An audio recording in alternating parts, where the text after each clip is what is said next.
Should you buy a GTX 1070 Ti in 2024?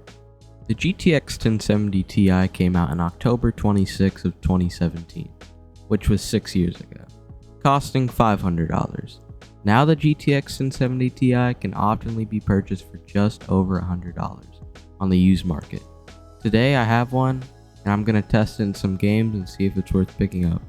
Before I show it in these games, these are the system specs I'm running. Ryzen 7 5800X and 48GB of RAM, and of course I'm using the latest drivers. This is the EVGA FTW2 model. EVGA's FTW series are the same as the regular cards, but they have way better cooling. So make sure to pay attention to the GPU temps throughout the video because it stays impressively low. First game is Modern Warfare 3. The settings were running on 1080p on a balanced preset with FSR3 enabled, but frame generation turned off. And it stayed at a very playable 80 to 100 FPS, and it stayed very cool on a 60 to 65C. Very playable.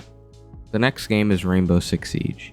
I just ran it in the built-in benchmark, and the thing I noticed is while making this video is while playing all these games, only one fan on the GPU was spinning. That's just how good the cooling is on this card. So if you care a lot about your temps, I would recommend getting this model of card. The benchmark ended with an average of 208 FPS on medium settings on 1080p. I don't really have any recommendations on the settings of this game. The game is almost 10 years old. Really any PC can run it. Next game we have is GTA 5.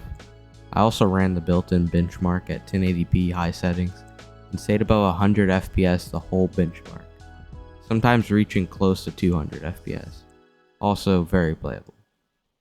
So yeah, I'd definitely say it's a pretty good card to pick up if you're looking for a budget build